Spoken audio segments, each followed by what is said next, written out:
Bonsoir à toutes et à tous, c'est l'heure de votre rendez-vous avec l'actualité sur ATV dans les titres ce soir.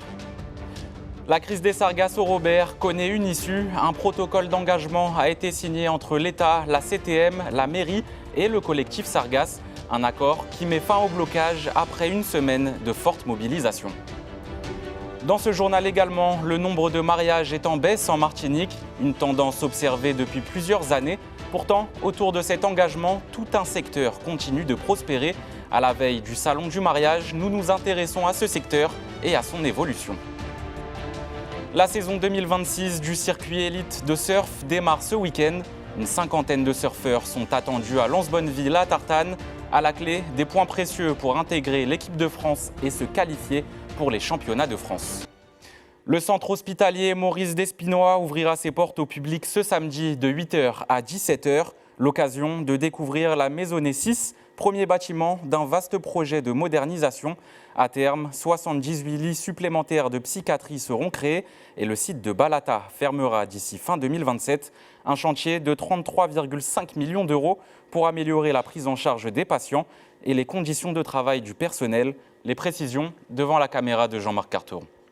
Le centre hospitalier Maurice Despinois organise pour la première fois une journée porte ouverte ce samedi 10 janvier 2026 pour effectivement inviter la population à venir visiter un établissement de santé mentale en Martinique. On a aujourd'hui la livraison du premier bâtiment de la Maisonnée 6 qui est un projet de densification sur l'ensemble du site de Montgou-Vulsin.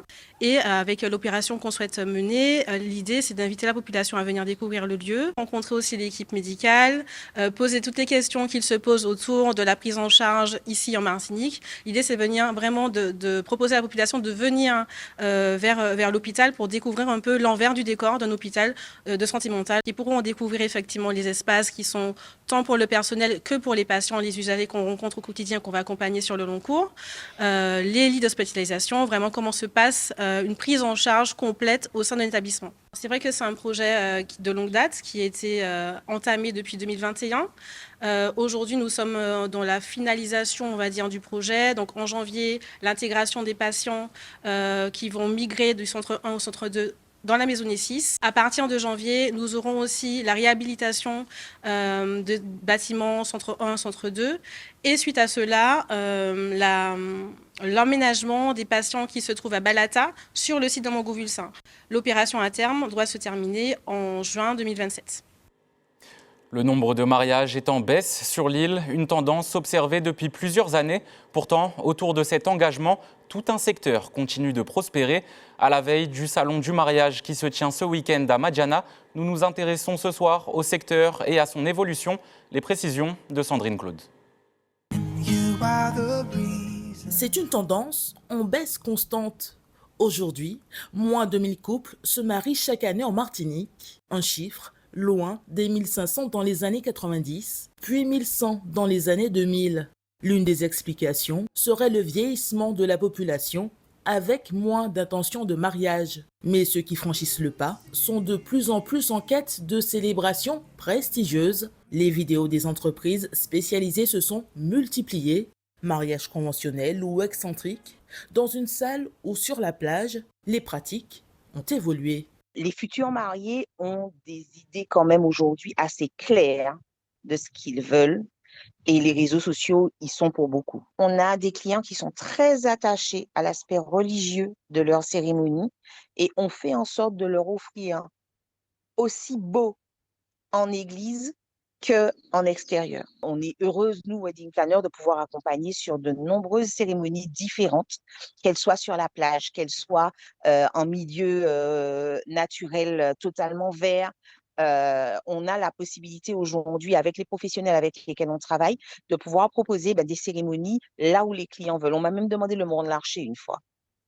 Deux futurs mariés qui pourraient ce week-end faire un tour au Salon du mariage. L'événement, qui en est à sa 34e édition, promet de leur faciliter la vie en réunissant l'essentiel des professionnels pour l'organisation de mariage. C'est une logistique, c'est un vrai travail de longue haleine d'organiser un mariage. Il y a beaucoup de prestataires à prendre en compte. Les avoir tous sous la main, ça permet pour ceux qui n'ont encore rien organisé d'avoir tout. Ça permet à ceux qui ont déjà avancé dans leur projet de peaufiner un petit peu. C'est un secteur qui fonctionne qui évolue, qui se maintient parce que finalement, c'est un vrai métier finalement d'organiser l'organisation d'événements de façon générale, c'est quelque chose. Le mariage, c'est encore plus précis. Donc effectivement, ça s'est professionnalisé. Les artisans sont de plus en plus consciencieux. Les clients veulent aussi, d'une façon générale, de beaux mariages. Ils ont envie de choses modernes aussi. Donc tout le monde, dans tous les corps de métier, doit être à la pointe, on va dire, entre guillemets, de ce qui se fait. Plus de 2000 visiteurs sont attendus au salon. En Martinique en 2024, ce sont 900 mariages qui étaient enregistrés. C'est l'information principale de ce journal. En fin d'après-midi, un protocole d'engagement a été signé entre l'État, la CTM, la mairie du Robert et le collectif Sargasses. Un accord qui met fin au conflit et au blocage. Après une semaine de mobilisation, des actions concrètes doivent désormais débuter dès la semaine prochaine. On fait le point avec Yvan Lemar.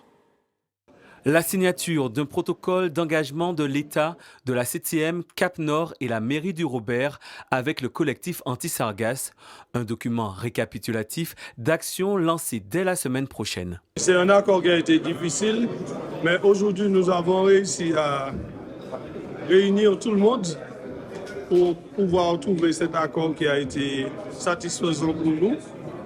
Je ne sais pas, je vais descendre vers mon collectif pour leur annoncer, mais pour moi, ça a été une victoire. Premier point acté, à partir du 12 janvier, la mise en place de barrages. Nous avons proposé d'augmenter les effectifs dédiés au montage de barrages. Donc on passe à 20 personnes qui seront dédiées en fait, à ces montages. Et grâce à cette augmentation, on est capable de mettre en place un barrage à Bec-Aïeul en début de semaine prochaine et un barrage à Pointe-à-Pitre avant la fin du mois de janvier.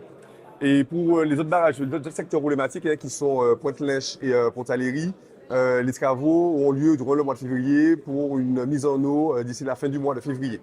Les collectes de Sargasses seront relancées dès la semaine prochaine avec des moyens humains et matériels supplémentaires mobilisés par Cap Nord et l'État. Il y a un dispositif qui existe déjà, que Cap Nord a mis en place, qui est composé de camions, de tractopelles et d'autres engins. Alors, dans le cadre de la réunion que nous faisons là, il y aura une mise à disposition concrète de moyens pour agir ensemble, comme ça a été dit. La collecte en mer, j'ai pris la décision de réactiver cette collecte. Traditionnellement, elle a lieu à partir de fin mars, mais compte tenu de la situation, j'ai pris la décision de relancer tout de suite cette collecte. C'est un effort de près de 230 000 euros pour l'État. Au-delà de ça, j'ai demandé à ce que le RSMA puisse être mobilisé pour venir en aide à la commune pour poser les nouveaux barrages.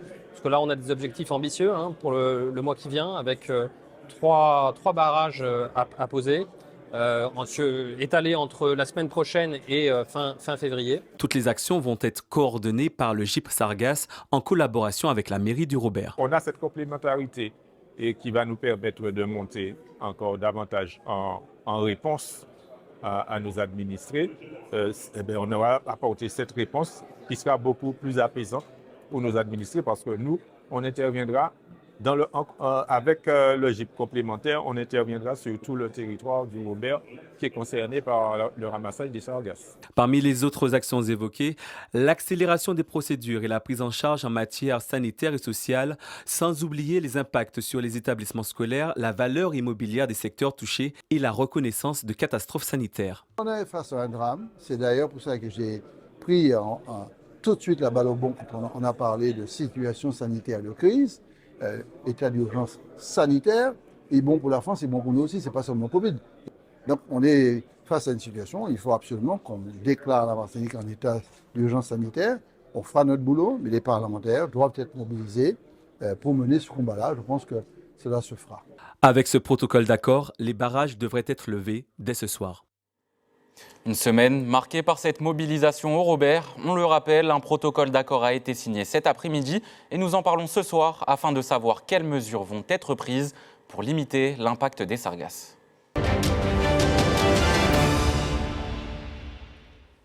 Frédéric Voyer, bonsoir. Oui, bonsoir à tous les téléspectateurs. Vous êtes directeur du GIP Sargasses, groupement d'intérêt public. Vous avez également signé ce protocole d'accord cet après-midi. Concrètement, qu'est-ce que ça va changer maintenant au Robert ? Alors, il est quand même important de rappeler que le Robert subit les échouements précoces des sargasses, comme on l'a vu dans le reportage. Ces échouements ne sont pas habituels, hein. Mais il est important de constater que depuis la fin novembre, début décembre, en fait, nous avons à nouveau des échouements, pas aussi importants que ceux qu'on a connus en plein milieu de 2025, hein, entre les mois de juin et les mois d'août, mais des échouements qui causent quand même des difficultés aux riverains.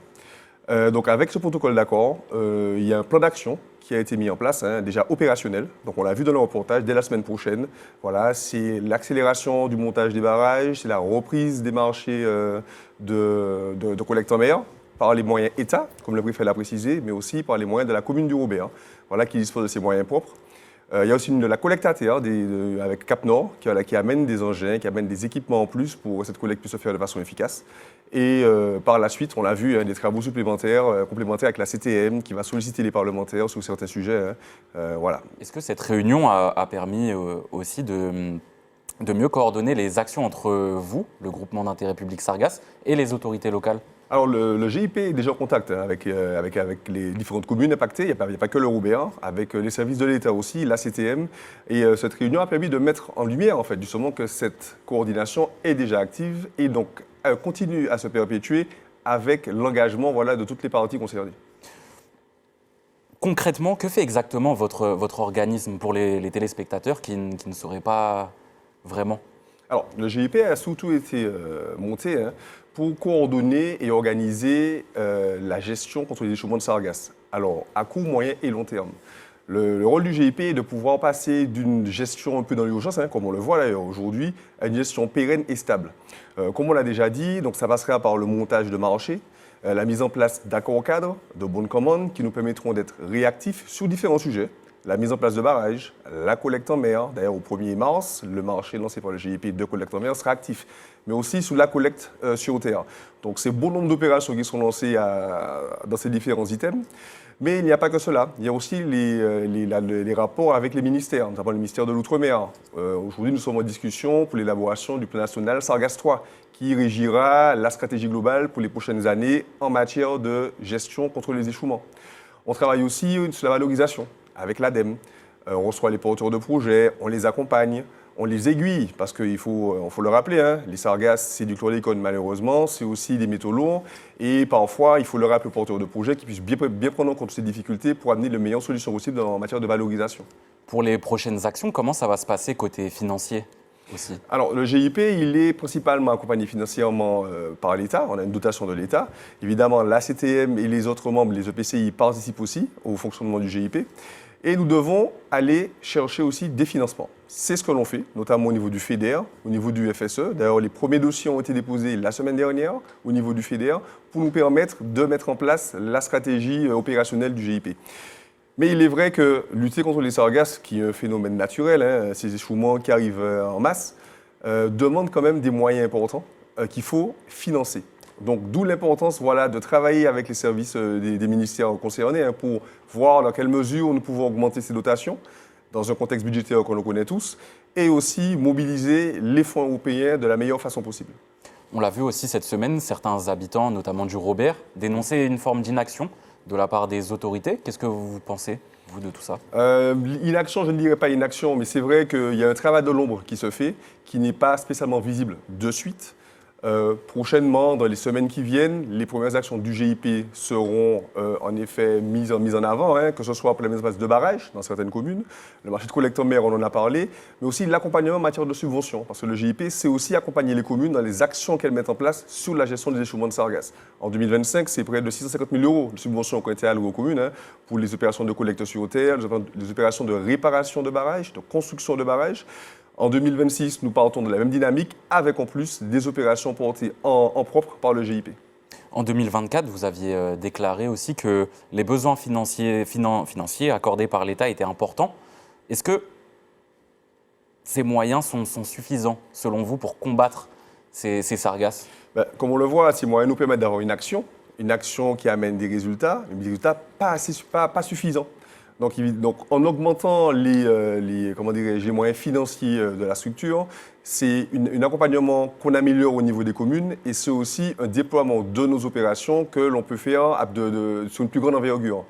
Donc, il est évident plus nous avons des sommes disponibles pour engager les opérations, plus d'opérations nous pourrons lancer. Et ainsi déployer la stratégie qui a été arrêtée de protection des littoraux. Beaucoup se demandent également l'état des filets qui avaient été mis en place. Qu'en est-il aujourd'hui? Alors, les filets, c'est vrai qu'on parle de difficultés de filets, notamment sur la commune du Robert, mais ces filets, ils sont en place depuis un bon moment. Le Robert a été pionnière dans la mise en place de filets, c'est une des premières communes à s'être dotée de filets. Maintenant, il y a un effort supplémentaire à apporter sur l'entretien de ces filets.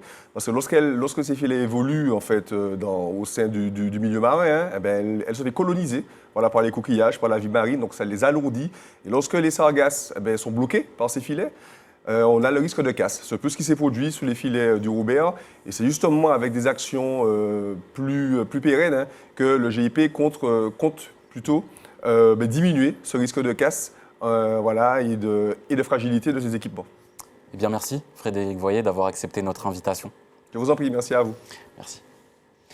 Et suite à cette semaine de mobilisation au Robert, la parade prévue ce dimanche, la capitale Show, devrait tout de même se tenir.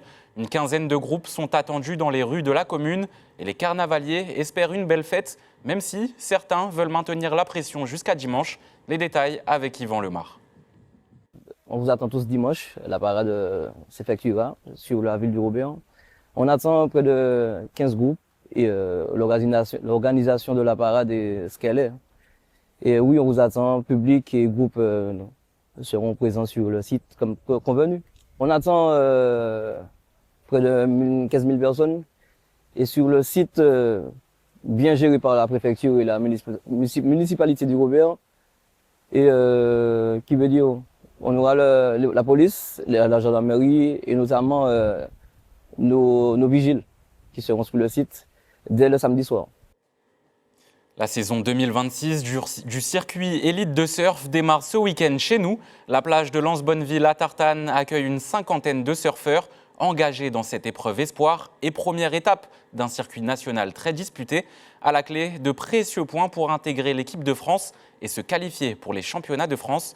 La Martinique confirme ainsi sa place sur la carte du surf de haut niveau. Jean-Marc Carteron.